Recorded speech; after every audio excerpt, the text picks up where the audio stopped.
Howdy y'all, this is Dwight and welcome back to my channel. Well, we're back in the usual spot here at the back property line, enjoying the view off into the woods here. It has been a little spell since I've been able to sit down here and enjoy me a pipe. I've had a pipe along the way going back and forth to town and this, what, and the other. But to sit down and relax here in the woods, been a little bit. I'm thoroughly enjoying this, needless to say.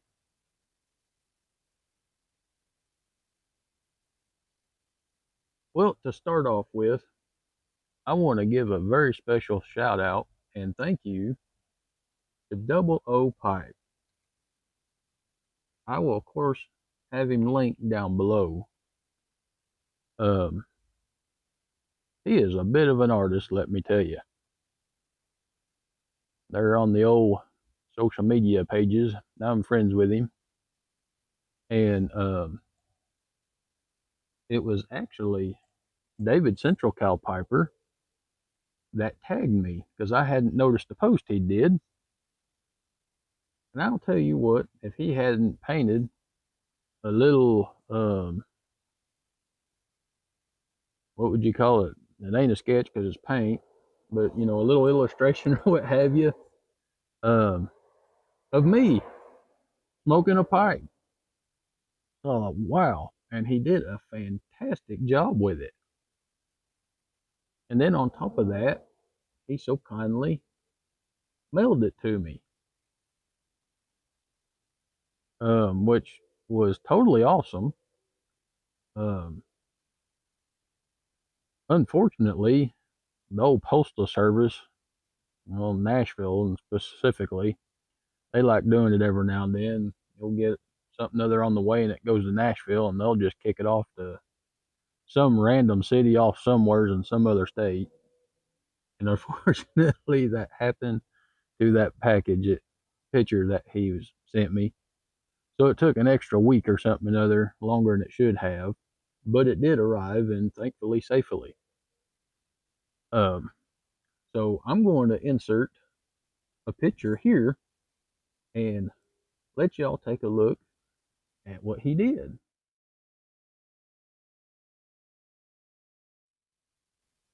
Now that I thought was just neater than beans, and fantastic job by Rick. And Rick Feather, I cannot thank you enough. Um, because that just turned out fantastic. And Chris, Mr. Brutal Enough, that might end up being my icon picture. And, you know, that might satisfy your curiosity when I'm going to actually put a picture up there. So, you know, here eventually I'll get around and probably replace, you know, just that generic B that's my, you know, channel picture or whatever it is. Um, but anyhow, I wanted to make sure and thank Rick for that, and of course show off the picture he did because just fantastic job. Anyhow, I bumped my gums along on that. Of course, my pipes went out. So we'll go ahead and take care of the housekeeping. I'm smoking my Shamrock. Thank you, cousin Bob. And in it, I got me some St. Bruno, and I'm lighting fire with it with this here Zippo, courtesy of Jesse over at Just Piping. Thank you very much. I love that picture on there. And the temper is a sow dog temper. Thank you, sir. So let me get my pipe lit back up.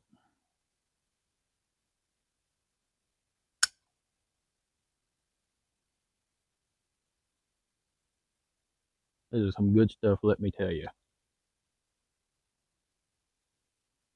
Well, other than that picture, I thought I'd show the passing or the transition, which can be this particular thing quite important to a feller, from one work hat to another. I am currently wearing my old work hat, and I think it's time it got passed on. It, of course, doesn't attach no more. It is plumb and filthy, but being it's camo, it hit it halfway decent. And most importantly, this was a hat from a local parts store, and this hat outlasted that parts store. So, dandy hat. So, unfortunately, this hat's going to be getting set aside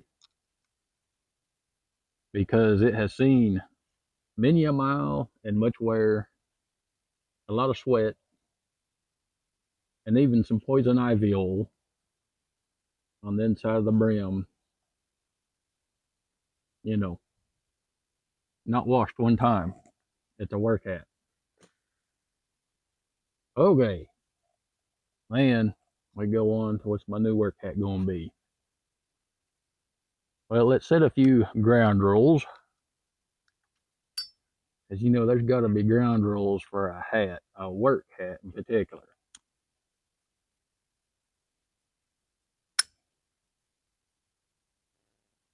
Now, whenever you have a work hat, you know it's going to be used and abused. It ain't going to last forever. So you got to have a hat in preparation. Have one ahead of time. I recommend by the decade. That seemed pretty good. This next hat, I've had it at least a decade. Possibly a little more, but it's been at least a decade. Okay. Next thing you gotta do is you gotta have it in a high humidity area. So outside in the workshop, something other, that ain't climate controlled and gets a fair amount of humidity. Because you do not want to start off with a brand new looking work hat. I mean, I'm going to tell you what, I'm going to throw Jesse of Just Piping under the bus. His work hat looked basically brand new, and it was white on top of that. His replacement hat was brand new, not a speck of dust on it. The only thing I can say about that is one pretty boy move, if I got to say so myself. Tell you what, just shameful. A work hat needs at least a healthy amount of mold on it if it's going to have white on it, and it needs to be covered in dust, because you don't want a work hat looking brand spinner new, or you're going to have everybody gawking at you like you got three heads or something or other. So we ain't going to see how well. It's a cool hat, just a Walmart cheapo. See, it's got dust on it already. It's black. It's going to show that quick. But most importantly, it ain't white no more. See here, you got to have some nasty stuff on it. Okay, that way whenever you put it on your head, that nasty stuff, from all that humidity, it loosens things up. That way it sits on the head a lot better. Therefore, it breaks in so much easier. And if you're worried about getting a rash on your forehead or your ears, well, you just ain't a man's all I got to say. So,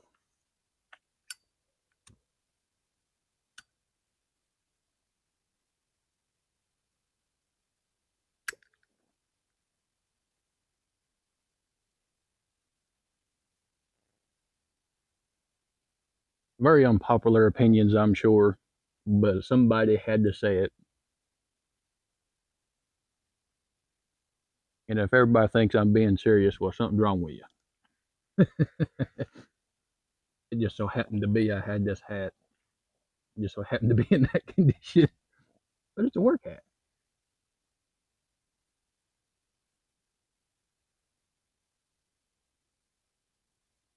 So, if you had a sense of humor, maybe you enjoyed that. If you don't have a sense of humor, well, that's your problem.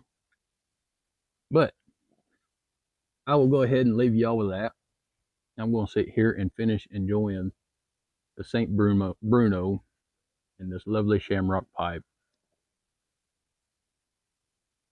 Enjoy the view off into the woods on this beautiful day. I hope y'all's having a good day where y'all's at. And until y'all come by and visit with me again, y'all keep chugging, you hear?